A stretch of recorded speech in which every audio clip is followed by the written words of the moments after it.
Hello and welcome to this What's New session. My name is Rasmus Wolf Jensen and today's topic is B1 Usability Package 3.9.3, where we'll be looking into the most important features. First up is B1 Printer Delivery, where we have a new option to react to the activity window. So you now have simply the option to set up a new report configuration.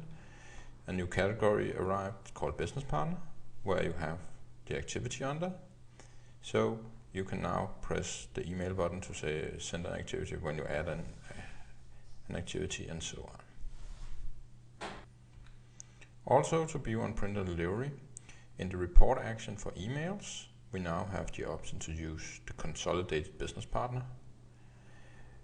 Simply, if you have a business partner who has a consolidation business partner, you can now say that it's the consolidation business partner's emails that should be used, either header, default contact person, or email categories as you want them before. Next we have is an exchange rate, where we have now two additional providers. We have Westpac from New Zealand, and we have Bank of Canada. If you want to use them, you simply go to the configuration and set up that this is your primary source of importing exchange rates. And also, if people out there want to have some of their local banks from their country into the system, if you can provide a link to that bank that support an online service like this, you can we will put it into the system if you want to.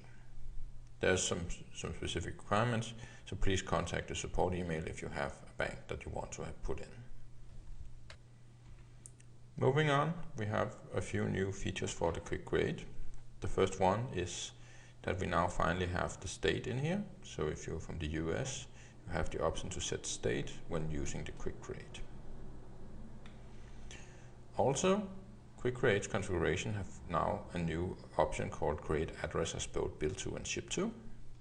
This means that if you don't have it activated, that's the default, you will only get a Bill to address when you create a new business partner using CLIQ Grade.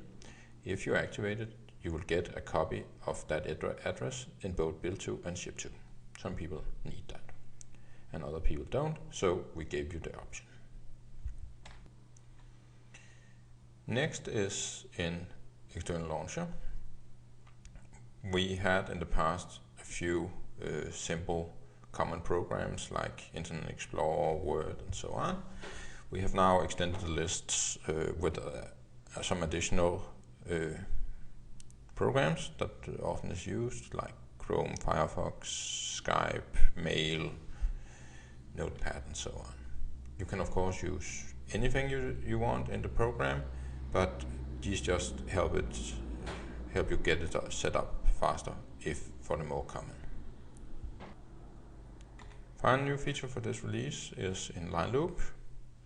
Line Loop now have a checkbox up here called Ignore Text Line and Subtotals. We have this because we generally don't support text line and subtotals for technical reasons. So when you're transferring data, you always needed to put in an SQL condition checking if you actually had an item. Now you can just have this checkbox, which is checked as default, and you have the option to go in and say,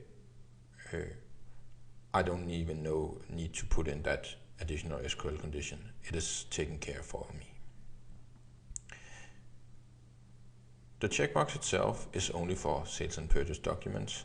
If you use a line loop other places that doesn't have text lines and subtotals, it will simply just ignore what we have in that checkbox. But for the most common, it is very nice to have compared to needing to make that check using SQL. So these were the new features. As always, you can download the new version on boyum-it.com/sbo. Also, let me remind you that this is the final planned release for 2007.